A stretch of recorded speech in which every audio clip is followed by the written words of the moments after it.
wanted to talk a little bit about my Oklahoma rose. So I planted my Oklahoma rose bare root from Bare Nursery. Um, I don't know, 2-3 years ago maybe. I don't remember.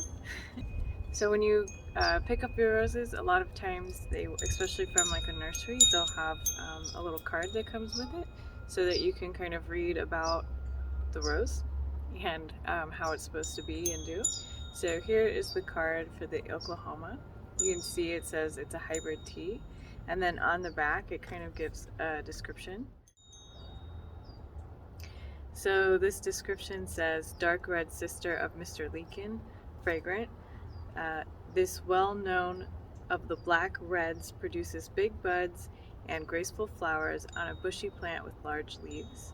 So the color is black velvet red, height is medium bushy, bloom size is large, fully double, petal count 40 to 45. The fragrance is a strong rose. The comments say darkest color and best performance with some heat. So it does do well here, I think, in Arizona. You can see it back there. That guy is the Oklahoma. So let's check it out and we can see if the description on the back of this card was an accurate description, and if that is how it does indeed perform here in Arizona. This is one of the first roses to take off in the garden. So I actually have some footage when it had first bloomed, because the blooms on this are a little spent. You can see I haven't deadheaded this guy yet, but you can tell it has been blooming. So I've just got these 3 little guys up here. So here is my Oklahoma rose. This one, I think the blooms, so these blooms smell very good. They're very fragrant. They smell like a traditional rose, kind of how you would think a rose should smell. I don't know if you can totally see it on camera, but in real life, it's very pretty. It's like a deep burgundy, and it almost has like a velvet look to the leaves. It's very pretty. This bloom is quite large. If you can see, not that my hand is very large, but you can see the blooms themselves are very large, very fragrant.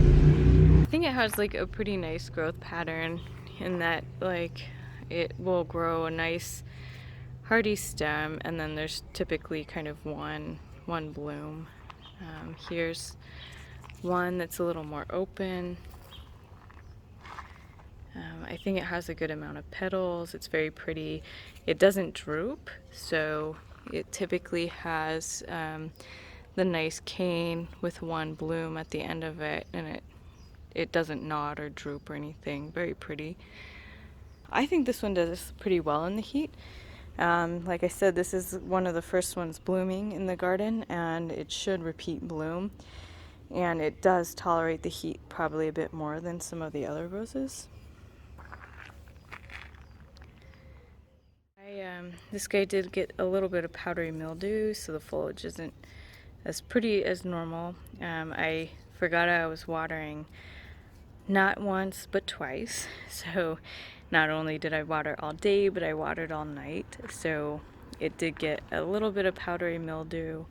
This is a little brown or black on the leaves, but you know, it didn't affect the bloom. I still think the bloom looks pretty nice. So I think the thorns on this are good. They're reasonable thorns.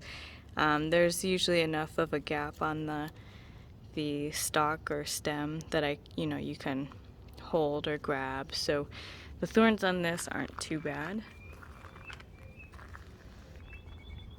I think the growth pattern on this is quite nice. It's not overwhelmingly, large or bushy. It does stay,